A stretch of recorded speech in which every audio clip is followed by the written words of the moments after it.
আপনারা শুনছেন horror script. শুধু ভয় নয়, এই স্ক্রিপ্টে আছে কিছু রহস্য, কিছু অ্যাডভেঞ্চার, কিছু ভালোবাসা, কিছু ম্যাজিক।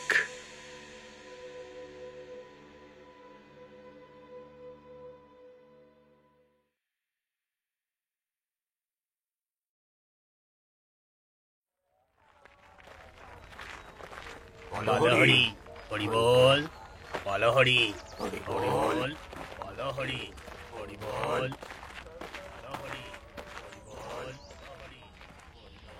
দেখেছো, ছেলেটা সবে বেরোচ্ছে। এই সময় হরিধ্বনি শুনলে আমার গায়ে কাঁটা দিয়ে ওঠে। কি যে বলেন গিন্নিমা, খোকাবাবু যাচ্ছেন একটা ভালো কাজে। যাত্রাপথে মরা মুখ দেখা ভালো, শুভ লক্ষণ। তুমি চুপ করো অরিন্দম, তুমি কি আর বুঝবে? দুটো ছেলের একটাও তো আমার কাছে থাকে না।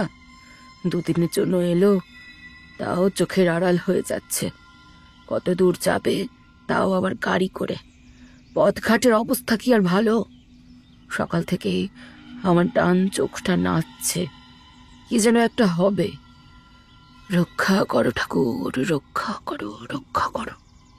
আহ মা, তুমি এত ভেবো না তো। ড্রাইভার কাকা তো সঙ্গে যাচ্ছে। তাছাড়া গাড়িটা নতুন, ড্রাইভার কাকা রাস্তাঘাট সবই জানে, অসুবিধে কেন হবে? রোড সাইডে বাড়ি আমাদের, এখন একটা ডেড বডি গেছে বলেই তুমি যদি এসব কথা বলো, তাহলে তো আর বাড়ির বাইরেই যাওয়া যায় না, তাই না? একটু মেজাজের সঙ্গেই কথাগুলো বললাম। সত্যি, আমি খুব রেয়ার বাড়িতে আসতে পারি, আর বাড়িতে এসে ইচ্ছে করে বাড়িতেই থাকি। নিজের বাড়ির মতন জায়গা তো আর পৃথিবীতে হয় না। আবার এতটা দূর যেতে হবে শুনে প্রথমে আমার একটু রাগই হয়েছিল। বাড়িতে এসে একটু রেস্ট করতাম, একটু ঘুমাতাম, কিন্তু তা নয়, যেতে হবে সেই কোথায়। গাড়িতে বসে বসে কোমর ধরে যাবে একেবারে। কিন্তু কি আর করব, বাড়ির বড় ছেলে হওয়ার দায় তো আছে। আপনি কিছু ভাববেন না মা, খোকাবাবুকে আমি নিয়ে যাচ্ছি। যেমন যাব তেমন আসব, আপনি শুধু ঠাকুরের নাম করুন। তাই করছি। দুক্কা দুক্কা দুক্কা দুক্কা দুক্কা দুক্কা। খোকাবাবু, তুমি ইচ্ছে করলে একটু ঘুমিয়ে নিতে পারো, আমি তো আছি। হ্যাঁ ঠিক আছে, তুমি স্টার্ট দাও। ড্রাইভার কাকা গাড়িতে স্টার্ট দিলেন। সত্যি, গাড়ির দুলুনিতে কখন যেন আমি ঘুমিয়ে পড়েছিলাম। হঠাৎ খুব কষে ব্রেক মারলেন ড্রাইভার কাকা, আর প্রবল ঝাঁকুনিতে আমার ঘুমটা গেল ভেঙে। কি হলো কাকা? আর বলো কেন, কোত্থেকে জানি একটা হাড় জিরজিরে কালো কুকুর এসে পড়েছে একদম গাড়ির সামনে। আর একটু হলেই চাপা পড়তো কুকুরটা। চলে গেছে? হ্যাঁ, কুকুর তো চলে গেছে, কিন্তু এমন জায়গায় কুকুর এলো কোত্থেকে বলো তো? কথাটা মিথ্যে নয়। হাইওয়ে পাস করে যাচ্ছি, যত দূর চোখ যায় শুধু দানবিক গতির 4 চাকা। এর মধ্যে মানুষ কোথায় যে কুকুর আসবে? মাছি গলারই তো জায়গা নেই রাস্তায়। সেই শুরু গাড়িটার বজ্জাতির। হাইওয়ে থেকে যখন লোকালে ঢুকলাম, তখন আরও এক কাণ্ড। কোথাও কিছু নেই, চলন্ত গাড়ির জানালার সামনে এসে দাঁড়ায় এক বুড়ি ভিখারি। আমরা প্রথমে তাকে একটু অ্যাভয়েড করছিলাম, সেটাই স্বাভাবিক। কিন্তু বুড়িটা দেখলাম দমবার পাত্রী নয়, সে পাল্লা দিয়ে চলেছে গাড়ির সঙ্গে সঙ্গে। আমি একটা সময় বললাম, কাকা দাঁড়াও তো। গাড়িটা থামলো এবার। আমি জানালার কাঁচ সরিয়ে বললাম, কি চাই?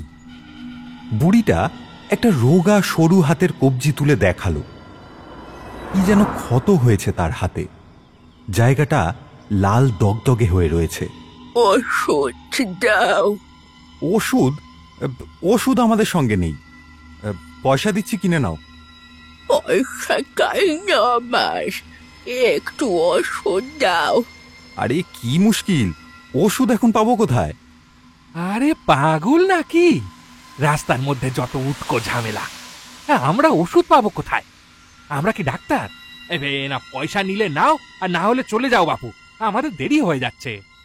ড্রাইভার কাকা এই কথাটি বলতেই বুড়িটা হাত নামিয়ে নিল। তারপর বিকৃত গলায় একটু হেসে বলল, বকশিস দিতে হবে তো, বকশিস। বকশিস? কিসের বকশিস? ও কিছু নয়, ছাড়ো তো, যত রাজ্যের পাগল। এই বলে ড্রাইভার কাকা নিজেই জানালার কাঁচটা তুলে দিয়ে গাড়ি স্টার্ট দিয়ে দিল।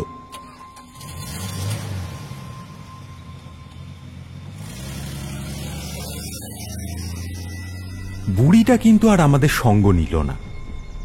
আমি ঘাড় ঘুরিয়ে দেখেছি সে এক জায়গায় ঠায় দাঁড়িয়ে আমায় দেখছে আর হাসছে। শব্দটা হয়তো শুনতে পাচ্ছি না, কিন্তু দেখতে পেলাম। কথাটা কি বলল?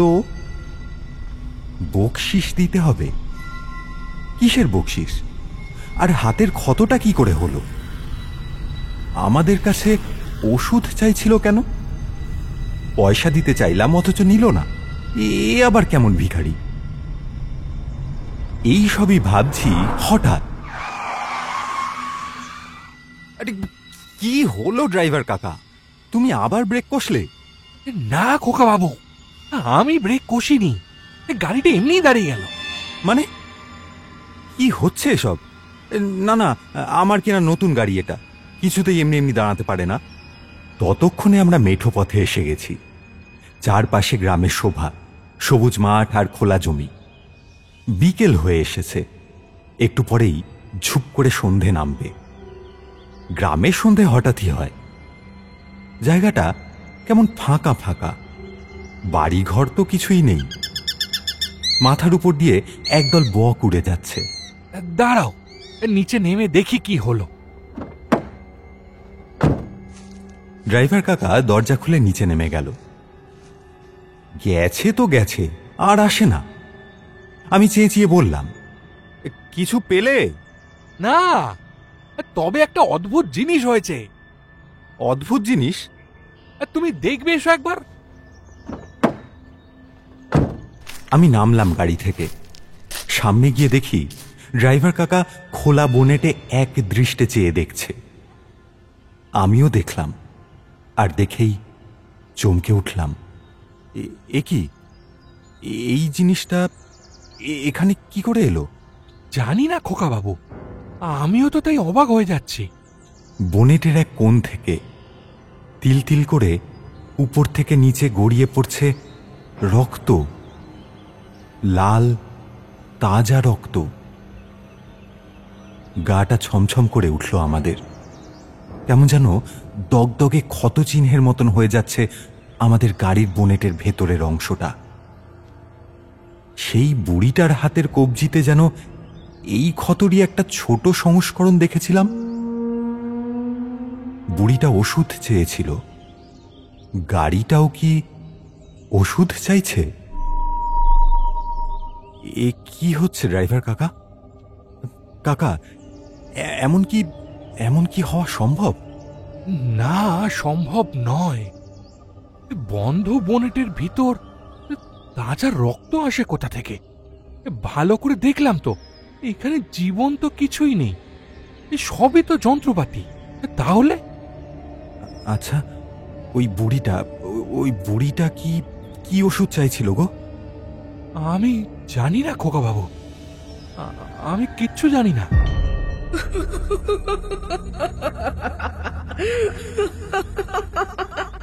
ঠিক এই সময় দূর থেকে যেন একটা হাসির আওয়াজ ভেসে এলো। চমকে উঠলাম। আবার সেই বুড়ি ভিখারিটার গলার মতন বিকৃত গলায় হাসছে কেউ, আমাদের ব্যঙ্গ করে। খোলা জায়গা, কোন দিক থেকে হাসি আসছে বুঝতেও পারলাম না। তবে একদিক থেকে হাসির আওয়াজ অন্যদিকে গিয়ে পড়ে প্রতিধ্বনিত হচ্ছে। চলো চলো খোকা বাবু, গাড়ির ভেতরে চলো। বোনেট বন্ধ করে আমার হাত ধরে টেনে ড্রাইভার কাকা এসে ঢুকলো গাড়িতে।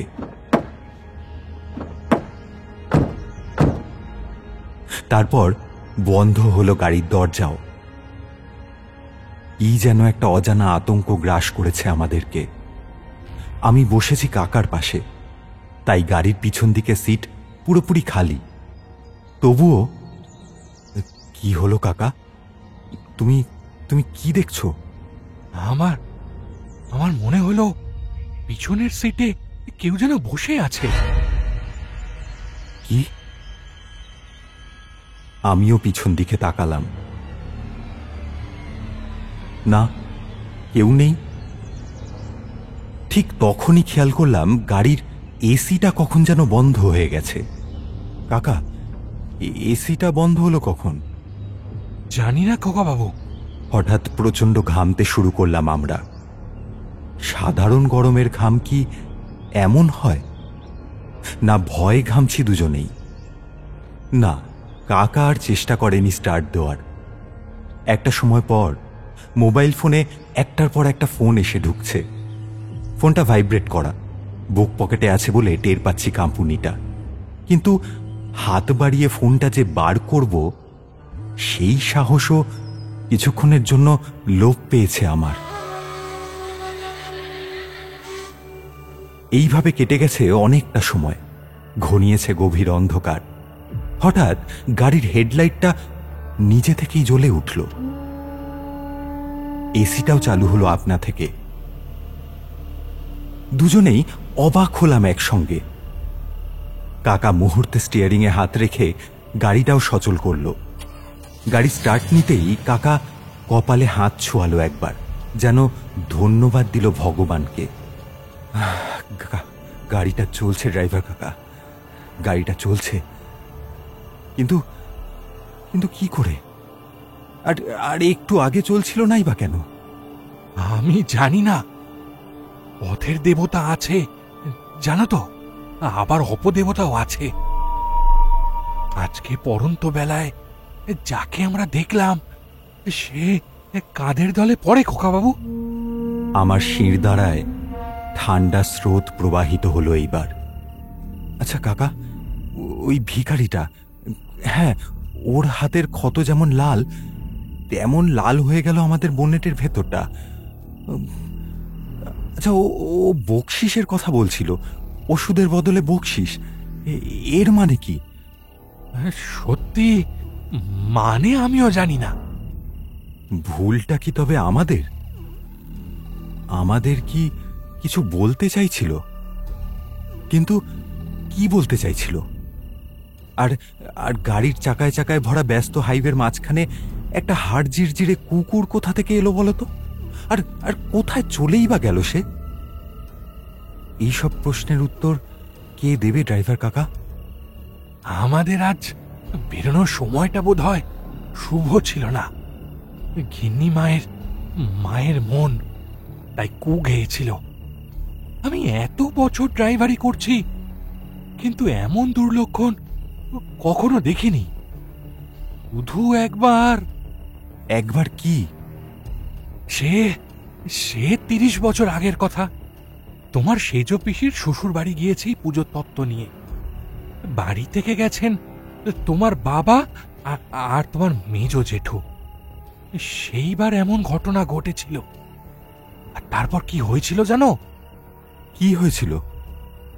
তোমার মেজ জেঠুর মৃত্যু কিভাবে হয়েছিল মনে আছে খোকা বাবু?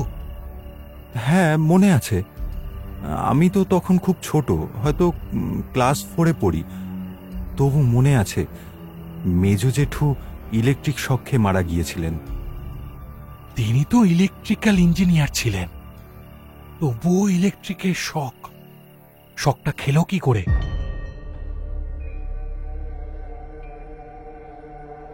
এটা একটা প্রশ্ন বটে। না, এমন নয় যে ইলেকট্রিশিয়ান বলেই সে কারেন্টের শক লাগার হাত থেকে শত হাত দূরে থাকতে পারবে, কিন্তু মেজ জেঠুর মৃত্যুটা ছিল আজব। মেজ জেঠু নিজে শোয়ার ঘরে চিরকাল রেডিওতে গান শুনতে শুনতে ঘুমোতেন, আর রেডিওর তার গিয়ে থাকতো খাটের পাশের সুইচ বোর্ডে। সেদিনও জেঠু গান শুনছিলেন। হঠাৎ বাইরে শুরু হলো প্রবল বৃষ্টি। এরই মধ্যে মেজ জেঠুর আর্তনাদ শোনা গেল হঠাৎ।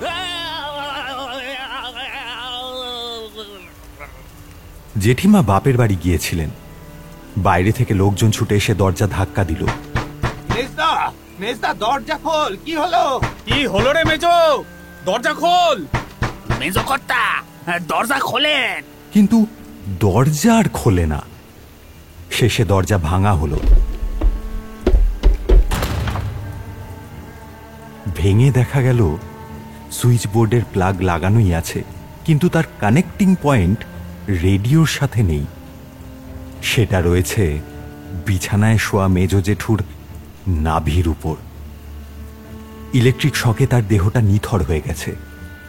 লাঠি দিয়ে দেহটাকে তারের থেকে আলাদা করা হলো। তারপর সব ইতিহাস হয়ে গেছে। কিন্তু এমন ঘটনা যে কি করে ঘটল, এ প্রশ্নের কোনো উত্তর আজও আমরা পাইনি। অমন বৃষ্টির রাতে কোনো হদ্দবোকাও চলন্ত সুইচের পাশের প্লাগের কানেক্টিং পয়েন্ট নিজের নাভির ওপর চেপে ধরে কি? না, ধরে না। কথায় আছে, মৃত্যু ঘনিয়ে এলে যেভাবেই হোক মানুষ মরবেই। মেজ জেঠুর তবে মৃত্যুই বোধহয় ঘনিয়ে এসেছিল। মেজ জেঠুর পুরনো স্মৃতি বর্তমানে ভয়ের মাত্রা বাড়িয়ে দিল। সবকটা লক্ষণ বলছে আগামী ভীষণ আতঙ্কের হতে চলেছে। তবে কি উপাধ্যায় বংশের উপর আবার কোনো ব্যাখ্যাহীন অলৌকিক কোপ আসতে চলেছে? আর এবার সেই কোপের শিকার কি আমি?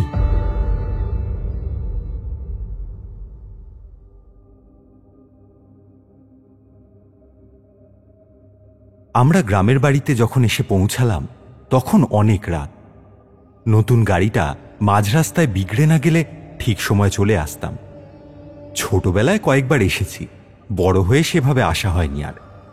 নেহাত ড্রাইভার কাকা পুরনো লোক, তাই এমন অন্ধকার রাতেও আর বুকে এত ভয় নিয়েও সে ঠিক পৌঁছে দিয়েছে আমায় পুরনো বাড়িতে।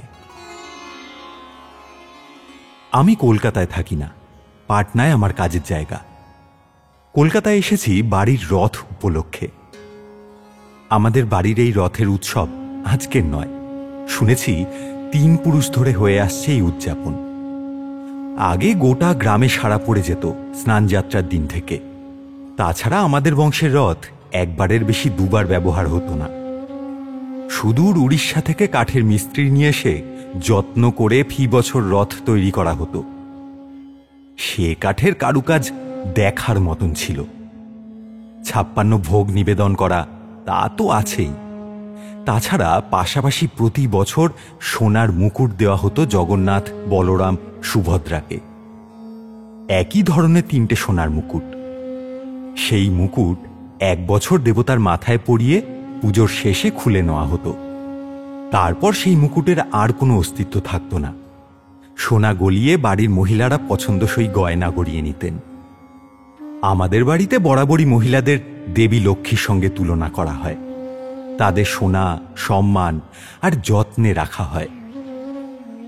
সে কথা যাক, এসব অতীত। এখন কেবল রথের দিন শহরের বাড়িতে একটা সাজো সাজো রব পড়ে। গ্রামের বাড়ি এখন অন্ধকার, তেমন লোকজনও আর নেই ওখানে। তবে দেবতা আছেন। হ্যাঁ, জগন্নাথ, সুভদ্রা ও বলরাম সারা বছর আদি ভিটায় বাস করেন। অবশ্য পূজা পান না, কারণ উপাধ্যায় বংশের কুলদেবতাকে অন্য কোনো বংশের মানুষ ভোগ দিতে পারে না। গুরুর আদেশ নেই, তাই সারা বছর দেবতা অভুক্তই থাকেন। এখানে তেমন সিকিউরিটি নেই বলে সোনার মূর্তি রাখা হয় একটা চোরা কুঠুরির ভিতর লোহার সিন্দুকে। অবশ্য ঠাকুরের প্রতিমূর্তি হিসেবে মাটির মূর্তির নিত্য পুজো হয় আমাদের শহরের বাড়িতে। আর এখানকার সোনার মূর্তি বছরে 1 বার নিয়ে যাওয়া হয় সেখানে। সেই সময় পুরনো মাটির মূর্তি বিসর্জনে যায়। আবার সোনার মূর্তি গ্রামে আসার আগে নতুন মাটির মূর্তির প্রাণ প্রতিষ্ঠা করা হয়। এমনই আমাদের বাড়ির রীতি। এখান থেকে বাড়ির লোকজন যখন শহরে চলে গেল, পাকাপাকি ভাবেই গেল। তখন দেবতাকেও সঙ্গে নিয়ে যাওয়া হয়েছিল, কিন্তু নিয়ে গিয়ে রাখা যায়নি। বলছো কি গো বিনু, ঠাকুর ঘরে রক্ত কোথা থেকে এলো? ইঁদুর তো আছে জানি, তবে কি বিড়াল টিড়াল ঢুকেছিল? তুমি যে কি ভালো মুখ্যতা মাসি, ঠাকুর ঘরে বিড়াল ঢুকবে কি করে? শীতল ভোগের পর দরজায় তালা দেওয়া হয়েছিল, জানলাগুলো ভিতর থেকে বন্ধ। বিড়াল যদি ঢুকে থাকে, বিড়ালটা ইঁদুর মেরে গেলটা কোন পথ দিয়ে? তাছাড়া খালি রক্তই রয়েছে, ইঁদুর মারা তো নেই। রক্ত ভারী অদ্ভুত ভাবে রয়েছে, ফোঁটা ফোঁটা রক্ত। ঠাকুরের সিংহাসনের সামনে গোল আকৃতি, শুকিয়ে কালো হয়ে গেছে। এই লক্ষণ কিন্তু ভালো নয়। কি জানি কি থেকে কি যে হয়।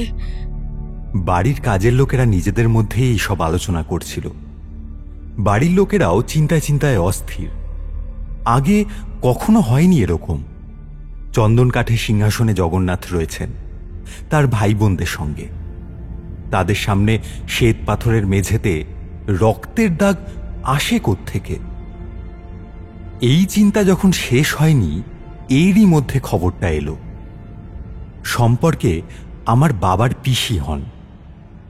এখন অবশ্য তিনি জীবিত নেই, তবে সেই বিষ্ণুপ্রিয়া ঠাকুমার স্বামী আত্মহত্যা করেছেন, নিজের গলায় নিজেই খুর চালিয়ে, তাও সম্পূর্ণ অকারণে। তারা ছিলেন জমিদার, অভাব বলে কিছুই ছিল না। তাছাড়া জামাই ছিল শিক্ষিত। কেন যে সে এমন কাজ করল না, তা বোঝা গেল না। তবে এখানেই দুর্ঘটনা থামল না। দিন তিনেকের মধ্যেই আমার ছোট কাকার একটা খুব বড় অ্যাক্সিডেন্ট হলো। রেলে কাটা পড়তে পড়তেও পড়েননি, খালি একটা পা বাদ চলে গেছে গোড়ালি থেকে। এইবার একটু টনক নড়ল সবার। গৃহদেবতাকে তো অত সহজে অবিশ্বাস করা যায় না, তাই কেউ করলও না। এরপর আমার ঠাকুরদা এক রাতে ঘুমের ঘোরে পাশে ঘুমিয়ে থাকা ঠাকুমাকে তার নিজের গলার শৌখিন একটা সুতির চাদর পাকিয়ে দড়ির মতন করে সেটাই ঠাকুমার গলা জড়িয়ে তাকে ফাঁস দিয়ে মেরে ফেলে। তারপর সেই দেহটা মাটিতে ফেলে তার উপর বেদম পা চালাতে শুরু করেন। তারা থাকতেন দোতলার ঘরে। একতলায় ঘুমিয়ে থাকা বাড়ির লোকজন গভীর রাতে এমন শব্দ পেয়ে উপরে উঠে এসে দেখে এই কাণ্ড।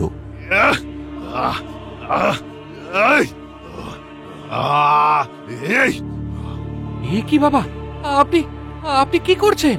মায়ের গলায় দড়ি কেন? আপনি আপনি এমন করছেন কেন? কেন করবো না? তাকে এখানে রাখলে তোদের আরো ক্ষতি হবে। তোদের সাহস কি করে হয় তাকে ঠাই না করিস? কি ভেবেছিস সে কিছুই করতে পারবে না? এই তো সবে শুরু, এই তো সবে শুরু। এবার দেখ আর কি কি হয়। ঠাকুরদার চোখ মুখ লাল হয়ে গিয়েছিল। গলার স্বরটা অচেনা, অনেকটা বন্য সিংহের মতন। বাবা চেঁচিয়ে লোকজন ডাকলেন, ওরে তোরা কে কোথায় আছিস? ডাকো হরি, মদন, ওরে বিষ্ণু, বিনু, চরণ, তোরা তাড়াতাড়ি আয়। কর্তাবাবু কি হয়েছে? কি এই এই তোরা ধর তো বাবাকে, ধর ধর ধর। আমরা কিছুই করতে পারছি না। সাবধানে, উনি কেমন যেন হয়ে গেছেন। তোমরা বেশি কাছে যেও না। চেঁচিয়ে কথাটা বলেন আমার মা। দুর্দমনীয় 4-5 জন জোয়ান পুরুষ মানুষ মিলেও ঠাকুরদাকে যেন নড়াতে পারছে না। শান্ত হন কর্তা, চলে আসেন, চলে আসেন।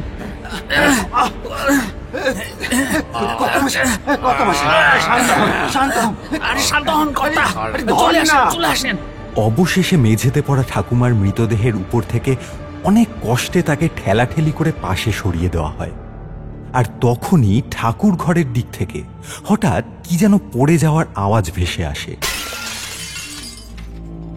ও কি, ঠাকুর ঘরে কি সব পড়লো? কি হলো, চল তো দেখি। বাড়ির বউ মানুষেরা ছুটে গিয়ে ঠাকুর ঘরের বন্ধ দরজা খুলে দেখে সিংহাসন থেকে দেবতার বিগ্রহ মাটিতে এসে পড়েছে। কিন্তু না, পড়ে যায়নি। কেউ যেন হাতে ধরে নিচে মূর্তিটা নামিয়ে রেখেছে চৌকাঠের পিছনে। দেবতা ওই ঘরের বাইরে বের হতে চান সেটা তারা বুঝতে পেরেছে। তারপর সেই অনুযায়ী কাজ হয়। এদিকে ঠাকুমার মৃতদেহ শ্মশানে নিয়ে যাবে, ওইদিকে শহর থেকে সোনার গৃহদেবতার মূর্তি নিয়ে আমার সেজ জেঠু আর চাকর রাখহরি রওনা দেয় গ্রামের পথে। সকাল হতে না হতেই পাড়ায় রটে যায় সবাই এক বাক্যে স্বীকার করে, এই দেবতাকে ঠাই নাড়া করেছে বলেই তো এত কাণ্ড হলো। তাই তো বলি, ঠাকুর ঘরে রক্তের দাগ। বলা নেই কওয়া নেই, জামাই মানুষটা এমন করে নিজের গলা কেটে ফেললো গো। আর ছোট কর্তার কথাই বল, আহা এই বয়সে পাটা গেল, এক ঘোড়া হয়ে গেল। আর সবচেয়ে বড় কথা, গিন্নিমা তাকে কিনা নিজের স্বামীর হাতেই খুন হতে হলো। তাও আবার এই বয়সে। খুন যে একটা হয়েছে তাতে তো কোনো সন্দেহই নেই, তবে খুনির শাস্তি হোক তা বাড়ির লোক চাইল না। ঠাকুরদাও কিছু মনে করতে পারলেন না। তিনি সবাইকে জিজ্ঞেস করতে থাকেন, আরে বিনবাসীর মরল কি করে? সে তো খালাতে আমাকে পা দিল, কত কত গল্প করলো, আর আজ তাকে তোমরা শ্মশানে নিয়ে যাচ্ছ কেন? বড় কোকা, তোমার মায়ের কি হলো? কি হয়েছে? কেউ তাকে বলতেই পারে না যে ঠাকুরমাকে ঠাকুরদা নিজেই মেরে ফেলেছেন। কার্যত বাড়ির সবাই তাকে এড়িয়ে এড়িয়ে চলল সাময়িকভাবে।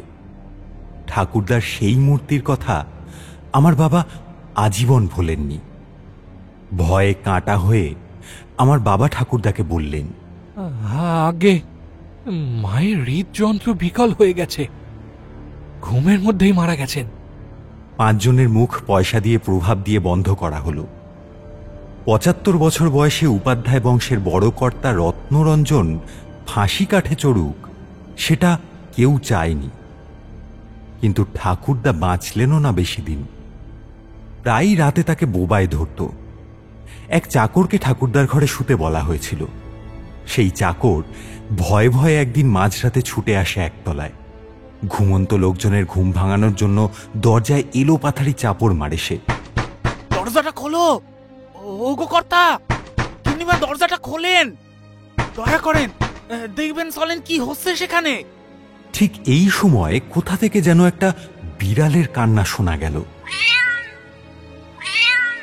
সুর করে কাঁদছে বিড়ালটা। সকলের ঘুম ভেঙে গেল। দরজা খুলে বাবা বললেন, কি হয়েছে? কি হয়েছে রে বিষ্টু? বুড়ো কর্তা কেমন করছেন? কি হলো আবার বাবার? আবার কি বোবাই ধরেছে? না না, বোবাই নয়, তিনি বড় বড় চোখ বার করছেন আর দুহাত দিয়ে কারে যেন চেপে ধরেছেন। হ্যাঁ, গিন্নিমায়ের নাম বলছেন, গিন্নিমায়ের নাম। বিছানার উপর তিনি যেন নৃত্য করছেন। চল চল, কি হয়েছে? কি হয়েছে? চল দেখি কি হয়েছে। এ বাবা! সবাই মিলে ছুটে গেল। গিয়ে দেখে ঠাকুরদা উপুর হয়ে পড়ে আছেন বিছানার উপর। কাত করে দেখা গেল তার জিভ বেরিয়ে পড়েছে, মুখ থেকে ফেনা বেরিয়ে ভিজে যাচ্ছে বিছানার চাদর। মারা গেছেন তিনি। আরো একবার কান্নার রোল উঠল বাড়িতে।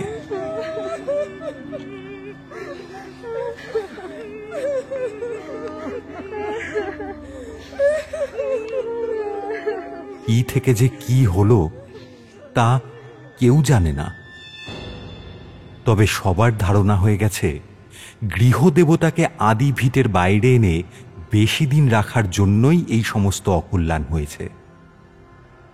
মানুষ আধুনিক হয়েছে, তবে দেবতার তাদের সাথে পাল্লা দেওয়ার কোনো ইচ্ছে নেই।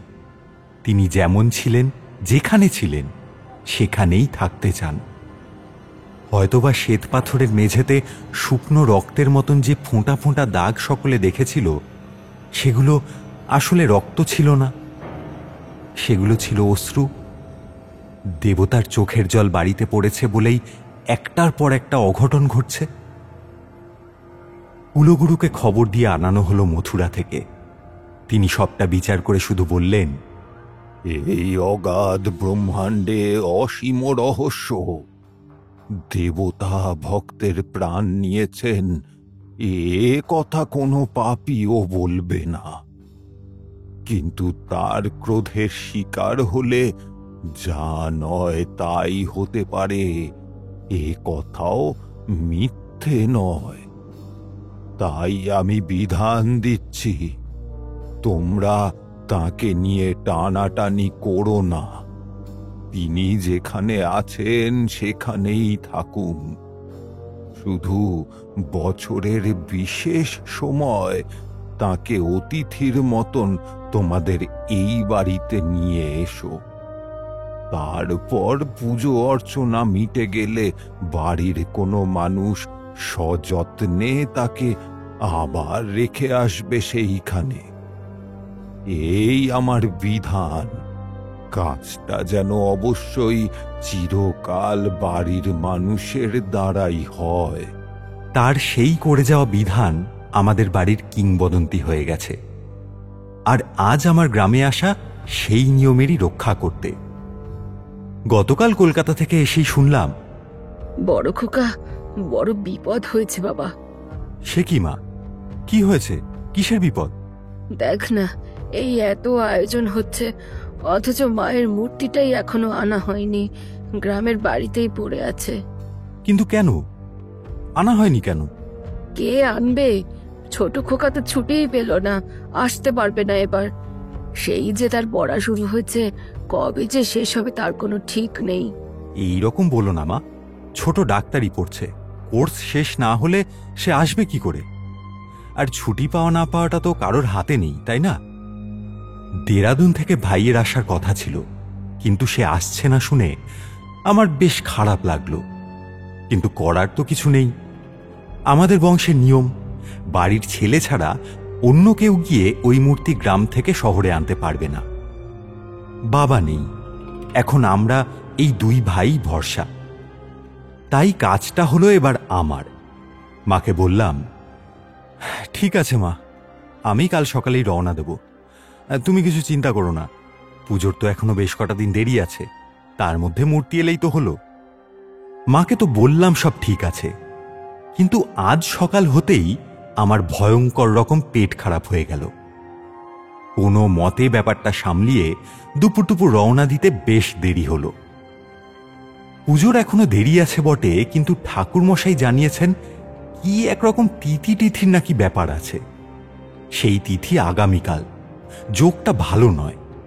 সোনার মূর্তি আনতে হলে আজকেই আনতে হবে, নয়তো একটানা ওই অশুভ যোগ চলবে বেশ কিছুদিন। এর মধ্যে আর সুযোগ পাওয়া যাবে না বলেই আজই বেরিয়ে পড়তে বাধ্য হলাম।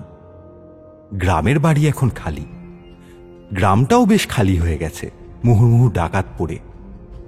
কলকাতা শহর যতই আধুনিক হোক না কেন, এইসব গ্রামগঞ্জ এলাকা এখনো অন্ধকারেই পড়ে আছে প্রায়। জায়গাটা চারপাশে জঙ্গল দিয়ে ঘেরা। একসময় এই গ্রামের নাম ছিল জঙ্গল বিলাস গ্রাম। তখন নাকি রঘু ডাকাতের আস্তানা ছিল এখানে। ডাকাত সর্দার প্রতি অমাবস্যার রাতে মা কালীর কাছে নরবলি দেওয়ার সংকল্প করে ডাকাতি করতে যেত। ডাকাতি করে সোনা টাকা লুটে এনে সে ক্ষান্ত হতো না, সঙ্গে ধরে আনত একটা মানুষকে। জ্যান্ত মানুষটাকে মন্দিরে নিয়ে এসে হাঁড়ি কাঠে বলি দিত। সেই রক্ত নাকি পান করতেন স্বয়ং মা কালী, এমনই জনশ্রুতি আছে এই গ্রামে। রঘু ডাকাত এখন আর নেই, কিন্তু ডাকাতি এখনো চলে। শাখা প্রশাখায় ওরা বিছিয়ে আছে। সেই জন্যই আজকাল গ্রামটা শূন্য হয়ে গেছে। যে যেভাবে পারে পালিয়ে গেছে। বলতে গেলে একমাত্র আমাদের রায়বাড়িটাই এখনো মাথা তুলে দাঁড়িয়ে আছে কোনো মতে। বাড়িতে মানুষ বলতে এখন কেবল একটি পরিবারই থাকে।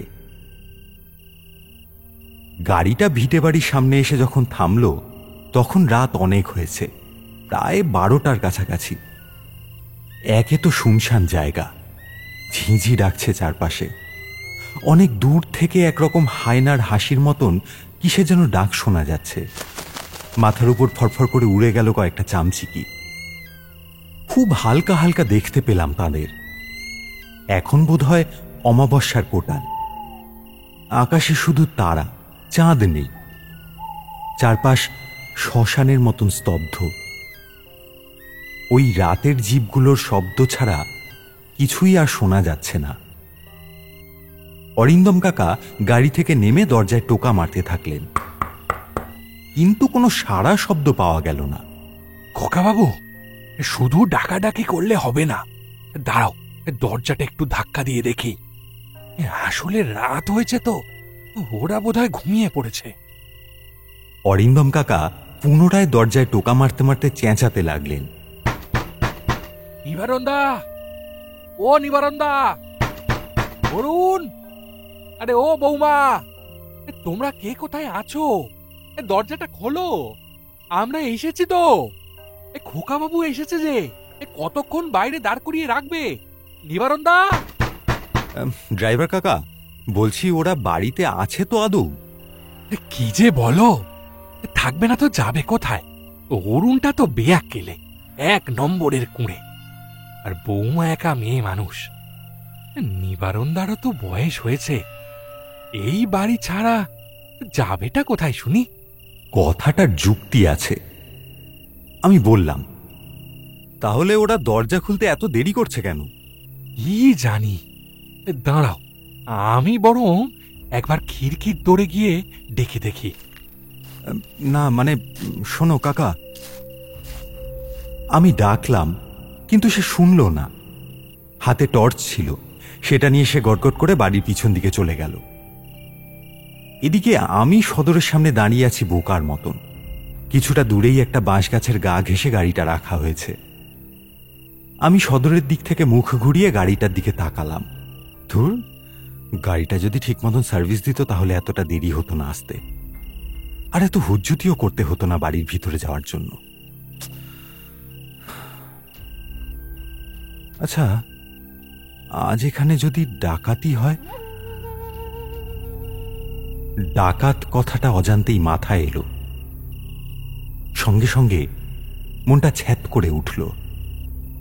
তাই তো, এই কথাটা হঠাৎ আমি ভাবলামই বা কেন? হ্যাঁ, ডাকাতি হওয়া এখানে খুবই স্বাভাবিক ব্যাপার, কিন্তু আজ কি কারণে ডাকাতি হতে পারে? এখানে তো এখন আর তেমন কেউ থাকে না। অবশ্য আমরা তো এসেছি আজ, গাড়িটা চালিয়ে এসেছি, সেটা কি ওদের চোখে পড়েনি? ওরা নিশ্চয়ই নজর রাখে আড়াল থেকে, কে আসছে কে যাচ্ছে। এখনই যদি সদল বলে হামলে পড়ে আমাদের উপর। আরে রে রে রে, কে কোথায় আছিস? কার কাছে কি আছে? শিগগির বের কর, নয়তো এক কোপে গলা নামিয়ে দেবো। ওরে বাবা, ভেবেই চমকে উঠলাম। না বাবা, এখানে এভাবে দাঁড়িয়ে থাকাটা ঠিক হচ্ছে না। ড্রাইভার কাকা, কাকা, আমি ডাকলাম চাপা গলায় 2-1 বার, কিন্তু কোনো সাড়া শব্দ এলো না। কি হলো লোকটারটা কে জানে। একবার গিয়ে দেখব বলে 2 পা সামনে বাড়িয়েছি সেদিকে, ঠিক তখনই সদরের দরজাটা খুলে গেল ক্যাঁচ ক্যাঁচ শব্দ করতে করতে। আমি ঘাড় ঘুরিয়ে তাকালাম, সঙ্গে সঙ্গে ঘর ঘরে গলায় কেউ বলল, অনেকক্ষণ বাইরে দাঁড়িয়ে আছেন বড় খোকা বাবু? হ্যাঁ হ্যাঁ। আমায় মাফ করুন খোকা বাবু, শুনতে পাইনি, তাই এত দেরি হলো দরজা খুলতে। শুনতে পাওনি? আমরা তো সেই কখন থেকে ডাকছি। না, শুনতে পাইনি, একটু ব্যস্ত ছিলাম তো তাই। এখন দয়া করে ভেতরে আসুন, ওদের আসার সময় হয়েছে। কাদের? ও সে পরে শুনবেন, আগে ভেতরে আসুন। আমি ভিতরে ঢুকলাম, কিন্তু মনটা বড্ড কু গাইতে লাগলো। কিন্তু কেন? এ তো আমাদেরই বাড়ি, আমি তো এখানে এসেছি আগেও। তাহলে এই লোকটা নিশ্চয়ই নিবারণ কাকা। তার হাতে একটা কালি পড়া পুরনো হ্যারিকেন জ্বলছে। সেই হ্যারিকেনের আলোয় তাকে বেশ বুড়ো বলে মনে হলো। মাথার চুল, গায়ের চামড়া, চোখের পাতা সবকিছুই বুড়িয়ে গেছে। কেমন যেন রক্তশূন্য চেহারা তার। তার চাহনিটা মরা মাছের মতো। গা ছমছম করে উঠল আমার। আমি বললাম, ড্রাইভার কাকা কোথায়? ড্রাইভার দাদা? হ্যাঁ, পিছনের দরজায় ডাকতে গেল যে। ও, সে বিশ্রাম নিচ্ছে। আপনি আসুন, এটা আপনার ঘর। আগে কিছু খাওয়া দাওয়া করে নেই, তারপর বাকি কথা হবে। এই বলেই নিবারণ কাকা আমাকে একটা বড় ঘরের ভিতর ঢুকিয়ে দিয়ে খাবার আনতে গেলেন। এখানেও হ্যারিকেন জ্বলছে, তবে এর আলো উজ্জ্বল। পরিপাটি বিছানা পাতা, পরিষ্কার ঘরের মেঝে, চেয়ার আর টেবিল কাছাকাছি টেনে রাখা। জলের কুঁজো আর কাঁচের গ্লাসও আছে ঘরের এক কোণে। একটা আলনায় কিছু জামা কাপড়। এই নিন, খেয়ে নিন। এ কি এত খাবার? ধোয়া ওঠা পোলাও, খাসির মাংস, আবার এক বাটি রাবড়ি। এসব মানে এক্ষুনি এর মধ্যে কোথা থেকে আনলে? আপনি তো এইসব খেতে খুব ভালোবাসেন খোকাবাবু, তাই আপনার জন্যই এনেছি। খেয়ে নিন, ঠান্ডা করবেন না। কথাটা ঠিক, পোলাও মাংস আমি খুবই ভালোবাসি, কিন্তু তবুও এই সময় মনটা খুঁতখুত করতে থাকলো। জিভটা ততক্ষণে সরসর করা শুরু করে দিয়েছে। দেরি করলাম না, চেয়ারে বসে হাত চালানো শুরু করলাম। মুহূর্তেই যেন ভুলে গেলাম এতটা পথের পরিশ্রম, ড্রাইভার কাকার কথা। পেট ভরে খেয়ে দিয়ে যখন উঠলাম, তখন নিবারণ কাকা হাতে করে কি যেন একটা নিয়ে এলেন। এটা কি? এটা পান। মাংস খেয়েছেন তো, এটা মুখে দিন, ভালো লাগবে। কাকা, খুব ভালো হলো আজকের খাওয়াটা। নিবারণ কাকা যেন আমার এই কথাটারই অপেক্ষা করছিলেন। তবে আমায় বকশিশ দিন। হ্যাঁ বলো, তুমি কি চাও? যা চাইবে তাই দেব। কথাটা বলার সঙ্গে সঙ্গে নিবারণ কাকা কোথা থেকে যেন হাতে পেলেন একটা মস্ত বড় কাটারি। তারপর সেটা আমার গলার কাছাকাছি এনে বিকৃত গলায় হেসে উঠে বললেন, আমি আপনার মাথাটা কেটে নিতে চাই। কি? আমাকে আপনার মাথাটা দিন। আপনার মাথাটাই আমি বকশিশ চাই। ওটাই আমায় দিন বড় খোকা বাবু, ওটাই আমার চাই। আমি ততক্ষণে ভয়ে আধমরা হয়ে গেছি। তবুও বললাম, সে কি? এ তোমার কেমন কথা নিবারণ কাকা? তুমি কি পাগল হয়ে গেছো? নিবারণ কাকা তখন বোধহয় সত্যি সত্যি পাগল হয়ে গেছে। সে কাটারিটা আমার গলায় বসানোর জন্য ব্যস্ত হয়ে আমার কাছে এগিয়ে আসলো। আমি তাড়াতাড়ি ছুটে বেরিয়ে গেলাম ঘরের বাইরে। রুদ্ধশ্বাসে ছুটতে থাকলাম। বিরাট বড় বাড়ি, এর মধ্যে কোন দরজাটা খোলা পাবো এখন? আমি তো তেমন কিছুই জানি না।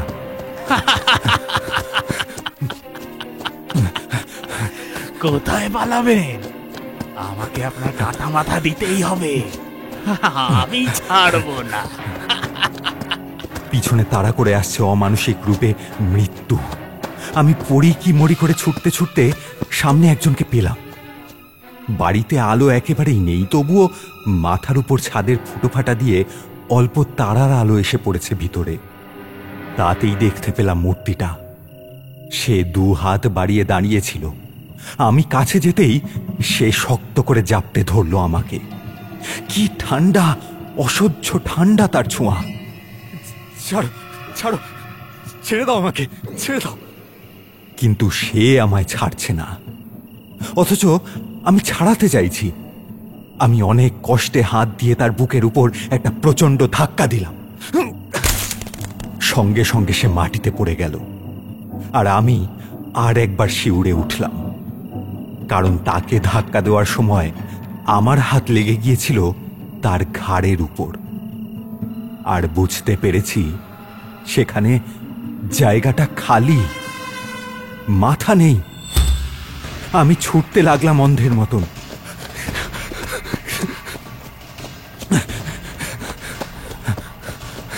নিবারণ কাকা পিছনেই এসে পড়েছে।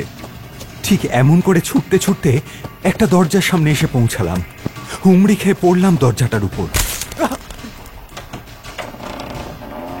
সঙ্গে সঙ্গে খুলে গেল সেটা। তার উপরে তারার আলো। কিন্তু এ কি, ড্রাইভার কাকা? ঘাড় গুঁজে পড়ে আছে সে। আমি তখন কি করব বুঝতে পারছি না। ঠিক এই সময় নিবারণ কাকা পিছনে এসে দাঁড়ালো। তার ঠান্ডা নিঃশ্বাস আমার ঘাড় ছুঁল। এবার তিনি কোপ মারবেন। সামনে ড্রাইভার কাকার দেহ পথ আটকে পড়ে আছে, আর পিছনে কাটারি হাতের নিবারণ কাকা। আমি আর কিছু ভাবতে পারলাম না। ঘর ঘর করছে নিবারণ কাকার গলাটা। পিছন পিছন কাটা মাথার দেহটাও এসে দাঁড়িয়েছে। মনে হলো একটা দুর্গন্ধ লাগছে নাকে। বিকৃত গলায় কথা বলল আবার কেউ। দেরি করো না, তাড়াতাড়ি তাড়াতাড়ি আমাকে ওর মাথাটা কেটে দাও। আমি কিচ্ছু দেখতে পাচ্ছি না। কত কষ্ট করে তোমাদের পায়ের আওয়াজ শুনে শুনে চলাফেরা করতে হচ্ছে। তাড়াতাড়ি তাড়াতাড়ি তাড়াতাড়ি করো বাবা। হ্যাঁ, এই তো হয়ে গেল। দাঁড়া। এইবার নিবারণ কাকা কাটারিটা মাথার উপর তুলে আমায় মারতে আসলেন। অমনি, দাঁড়ান বাবা, ওকে মারবেন না, ওর তো কোনো দোষ নেই। কে বলেছে নেই? সরে যা, তুই সামনে থেকে সরে যা, হয়তো তুইও মারা পড়বি। চোখের নিমেষে কোথা থেকে নিবারণ কাকাকে আর তার পিছনে থাকা সেই কবন্ধটাকে এড়িয়ে আমাকে আড়াল করে দাঁড়িয়েছে একটা মেয়ে। আমি তার মুখ দেখতে পেলাম না। মস্ত ঘোমটা টানা তার। শুধু গলা শুনে বুঝলাম সে একটা মেয়ে। নিবারণ কাকা তাকে বলছে, বৌমা, সরে যাও বলছি। তুমি আমার মেয়ের মতন, না হলে কিন্তু আজ রিয়াত করব না। আমার কিছু ক্ষতি করার ক্ষমতা তোমার নেই বাবা। শুধু আমি যা বলছি তুমি শোনো। ছেড়ে দাও ওকে। এদের নুন খেয়েছি আমরা এতকাল। তুমি তো কর্তা, বাড়ির ছেলের প্রাণ নিও না। কেন নেব না? কেন? তারা তো আমাদের কথা ভাবেনি। আমরা এখানে বসে যক্ষের ধন আগলাচ্ছি ডাকাতের হাত থেকে। আমাদের প্রাণ যায় এদেরই জন্য, আর আমরা এদের প্রাণ নিলে দোষ? সারা বছর আমাদের কথা মনে পড়ে না এদের। খালি মাসে মাসে টাকা পাঠিয়েই খালাস। কিভাবে যে এখানে আছি তা তো ভাবে না। খালি বছরে একবার আসে ঠাকুর নিয়ে যাবে বলে। বংশের ঠাকুর বাড়িতে রাখতে হয়, তাই আমাদের পুষে রেখেছে। আমরাও তো মানুষ। এত বিপদের মধ্যে কেমন করে আছি তা তো ওরা ভাবে না। আজ আর আমি একে ছাড়বো না। এর মাথাটা কেটেই আমি অরুণের গলায় পরাবো। তুই সরে যা। না, আমি সরবো না। তোমার মাথা খারাপ হয়ে গেছে, কিন্তু আমি এর কোনো ক্ষতি হতে দেব না। আপনি আমার সঙ্গে আসুন, তাড়াতাড়ি, দেরি করবেন না। বৌমা, তুমি ওকে ছাড়ো। কথা শোনো। কি হলো? আমার কথা শুনতে পাচ্ছেন না? আসুন আমার সঙ্গে। হ্যাঁ হ্যাঁ হ্যাঁ, যাচ্ছি। একটা অকল্পনীয় ঠান্ডা হাত আমার হাত চেপে ধরে টানতে টানতে আমাকে যেন কোথায় নিয়ে যাচ্ছে। পিছনে তাড়া করে আসছে কাটারি হাতে নিবারণ কাকা, আর তার পিছনে সে মুন্ডহীন কবন্ধ দেহ নিয়ে অন্ধকারে দু হাত বাড়িয়ে কাকে যেন নাগালে পাওয়ার চেষ্টা করতে করতে অন্ধের মতন এগিয়ে আসছে সে। দাঁড়াও, যেও না। কোথায় পালাবে? যেও না, দাঁড়াও। আমি জানি সে কি চায়। নিবারণ কাকাও জানে। একটা মাথা। আর এখন সবচেয়ে বড় কথা, আমার কাছেই ওদের এই দাবিটা। ড্রাইভার কাকাকে ডিঙিয়ে ছুটতে ছুটতে আমার গাড়ির সামনে নিয়ে এসে থামলো মেয়েটা। তারপর আমার হাত ছেড়ে দিয়ে হাতে ধরিয়ে দিল একটা জিনিস। কিন্তু আমি তো কিছু বুঝতে পারছি না। এটা কি? এটা আপনাদের বাড়ির সোনার দেবতার মূর্তি। এই জিনিসটার জন্য আমি সব হারিয়েছি। আমার স্বামীও নেই, আর আমার শ্বশুর মশাই পাগল হয়ে গেছে। আর মহিলা এইটুকু বলেছে এমন সময় নিবারণ কাকা গর্জে উঠল, বৌমা, তুমি এই মূর্তিটা কোথায় পেলে? আমি ওদের কাছ থেকে কেড়ে এনেছি বাবা। ওরা তোমাকে মূর্তি দিয়ে দিল? হ্যাঁ দিয়েছে, কারণ তারা আমাকে ভয় পেয়েছে। ভয় পেয়েছে? কেন? ওই অবস্থাতেও আমি প্রশ্ন করলাম। মেয়েটা ততক্ষণে আমায় এক ধাক্কা মেরে গাড়ির ভিতর ঠেলে দিয়ে দরজাটা বন্ধ করে দিল। গাড়ি চালিয়ে এখান থেকে চলে যান। আগে তুমি বলো, তুমি ওখান থেকে পালিয়ে এলে কি করে? আর ওই মূর্তিটা আনলে কি করে? ওরা তোমাকে ভয় পেয়েছে কেন? এখন যে কেউ আমায় দেখলে ভয় পাবে বাবা, তুমিও যদি দেখো তুমিও ভয় পাবে। তার মানে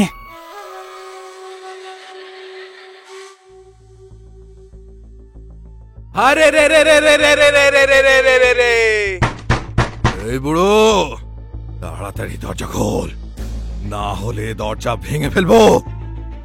এ কি, এমন সময় কারা এসে ডাকছে আবার? জানি না তো, দাঁড়াও, তোমরা উঠো না, খাবার ছেড়ে উঠতে নেই, আমি দেখছি কে এসেছে। আপনারা কারা? এখানে কি চান? যেটা চাই সেটা নিয়েই চলে যাব। আমাদের নাম জেনে তুই কি করবি রে? কে এসেছে মল্লিকা? দেখো না, কয়েকটা উটকো লোক এসে কি সব বলছে। এ কি, এরা যে ডাকাত।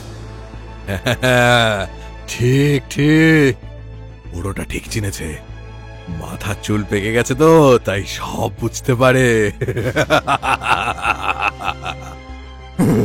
তাই তো দেখছি। এ বুড়ো, তাড়াতাড়ি মূর্তিটা এনে দে, আমাদের বেশি সময় নেই। দেখুন, ভালো কথা বলছি, চলে যান। তাড়াতাড়ি মূর্তিটা এনে দে, চলে যাব। আজকেই তো শহর থেকে লোক আসবে। আমরা খবর পেয়েছি সোনার ঠাকুর এবার আর কলকাতা যাবে না, আমাদের সঙ্গে যাবে। দে বলছি, দে দে। না, কিছুতেই না। সেই মূর্তি আমাদের মনিব বাড়ির, আমরা তাদের মাইনে পাই। প্রাণ দিয়ে হলেও সেই জিনিস আমরা আগলাবই। তাই নাকি? তবে এই নে, মর। ভগবান, এ কি হলো? আমার ছেলেটাকে মেরে ফেললো। এই বুড়ো, দাঁড়িয়ে দেখছিস কি? যা যা, শিগগিরই মূর্তিটা এনে দে, হয়তো এই তোর বৌমাকেও চোখের সামনে তোর ছেলের কাছে পাঠিয়ে দেব। না না না না, আমি মুক্তি এনে দিচ্ছি। এই নাও, এই নাও। আরে বাহ, সত্যি আগাগোড়া সোনার মূর্তি। কত দাম হবে বলতো এর? অনেক টাকা। এখন এখন চলো, তাড়াতাড়ি চলো। কিছুতেই না, আমার স্বামী গেছে যাক, তবু এই মূর্তি আমি তোমাদেরকে নিয়ে যেতে দেব না। দাও দাও বলছে, মূর্তিটা দাও। তবে রে, মূর্তি নিয়ে যেতে দিবি না? ঠিক আছে, মূর্তির সঙ্গে তবে তুইও চল। এই, একে বাদ, নিয়ে চল আমাদের সঙ্গে। আমাকে ছেড়ে দাও, ছেড়ে দাও আমাকে, আমাকে নিয়ে যাও না, আমাকে নিয়ে যাও না, ছেড়ে দাও।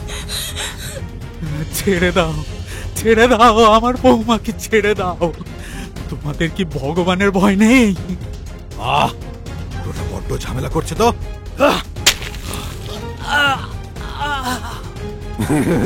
ঠিক হয়েছে, ঠিক হয়েছে। শালা বুড়ো বড্ড তেঁতরামি করছিল। সর্দার, যা একখান কষিয়ে লাথি মারলে না, ও পুরো কিছুক্ষণের মধ্যেই অক্কা পাবে।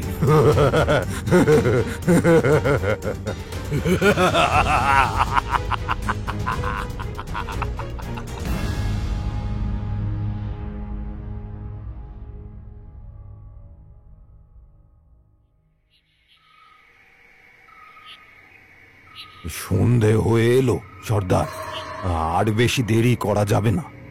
আজকেই নিশ্চয়ই লোক আসবে। মূর্তি না পেয়ে তারা থানা পুলিশ করবে নিশ্চয়ই। কাল ভোর হওয়ার আগেই আমাদের এই মূর্তি নিয়ে বাইরে কোথাও পালিয়ে যেতে হবে। তারপর এটা বিক্রি করে আমরা লালে লাল হয়ে যাব। কি কি কি বলো সর্দার? হ্যাঁ,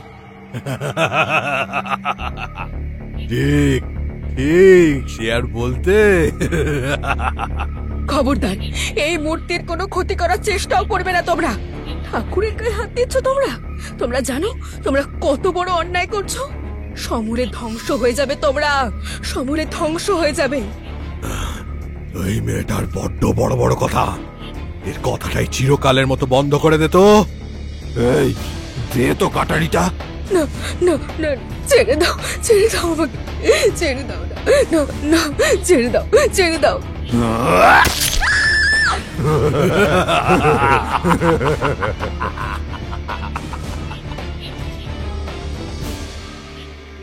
উফ, এত খাটুনি পোষায় না বাপু। এই এই রুটি মাংস দে, খিদে পেয়ে গেছে জোর। দে দে।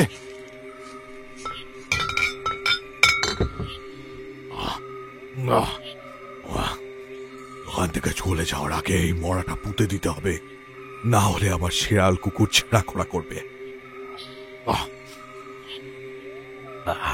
সে আবার আরেক কাণ্ড হবে।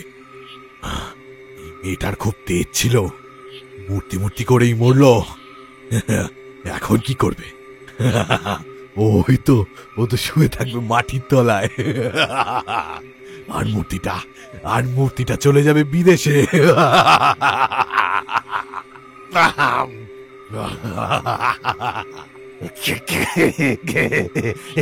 ঠিক ঠিক, যা বলেছ সর্দার। না, এই মূর্তি বিদেশে যাবে না, এর যেখানে যাওয়ার কথা সেখানেই যাবে। কে কে কথা বললো? এ ও কি সর্দার? ও ও কি কে কি হচ্ছে তোর? আর কথাটা কে বললো রে? সর্দার, ওই দেখো, ওই দেখো, বউটার কাটা দেহটা নিজে থেকেই উঠে বসছে। আর আর থলেটা, মূর্তির থলেটা সে নিজের কাছে টেনে নিল। ওরে বাবারে!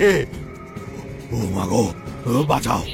হে মা কালী, এ কি সর্বনাশ হলো! বাঁচাও বাঁচাও বাঁচাও বাঁচাও বাঁচাও!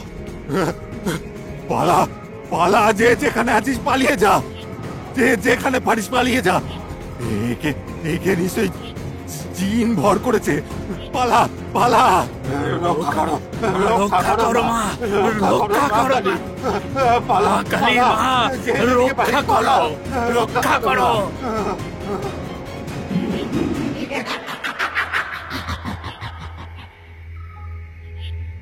ডাকাতরা ভয় পালানোর পর আমি মূর্তি নিয়ে কোনো রকমে পায়ে পায়ে পথ চিনে জঙ্গল থেকে বেরিয়ে বাড়ির পিছন দিকে খিড়কির দরজায় এসে পড়ি। ঠিক তখনই কলকাতার ড্রাইভার অরিন্দম খিড়কির দরজায় এসে দাঁড়িয়েছিল। মুখোমুখি আমার রক্তাক্ত কবন্ধটা দেখে সে কোনো শব্দ করতে পারে না, নিঃশব্দে শ্বাসরোধ হয়ে সেখানেই পড়ে মারা যায়। তার মানে তুমিও কি বৌমা, তুমিও কি অরুণের মতন হয়ে গেছো?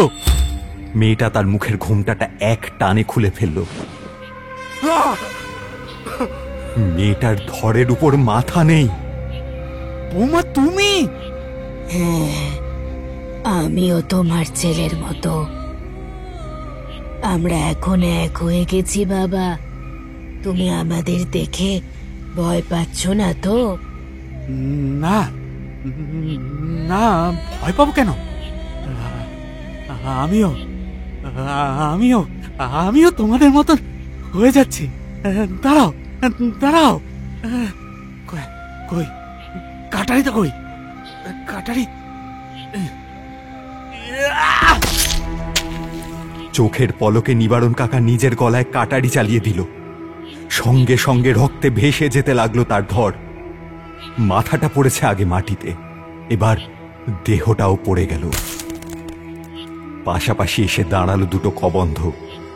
একটু পরেই নিবারণ কাকার মাথাহীন দেহটা উঠে দাঁড়ালো তাদের কাছে এবং আমাকে উদ্দেশ্য করে বলতে থাকলো, চলে যাও এখান থেকে, চলে যাও, কখনো এসো না।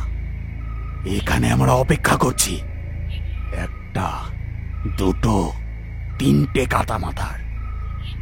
তোমাদের নুন খেয়েছি এতদিন, হাতের কাছে যদি তোমরা আসো তাহলে তোমাদের মাথাটাই কেটে নিতে হবে যে। সেটা করতে বাধ্য করো না। চলে যাও এখান থেকে, যাও।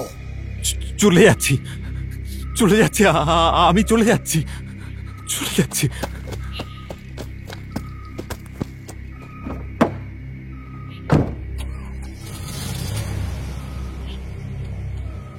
আমি কি করে গাড়ি স্টার্ট দিয়েছিলাম মনে নেই। সারা রাত গাড়ি চালিয়ে কলকাতায় ফিরেছি ভোরে। সারা শরীরে জ্বর, বোধহয় অজ্ঞান হয়ে গিয়েছিলাম। বেলার দিকে জ্ঞান ফিরল যখন, মা জিজ্ঞেস করলেন, অরিন্দম কোথায় গেল? আর তুই অমন, সবচেয়ে বড় কথা, তুই ঠাকুরটা পেলি কোথায়? তার মানে ঠাকুর আনতে গিয়েছিলাম, নিয়ে এসেছি।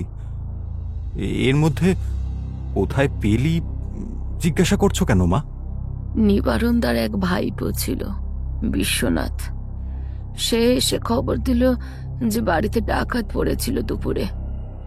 এই সময় সোনার মূর্তি সিন্ধুকের বাইরে থাকে এই খবর পেয়ে নিবারণ দাদারা বাধা দিলে অরুণকে মেরে বউটাকে তুলে নিয়ে যায়, সঙ্গে মূর্তি।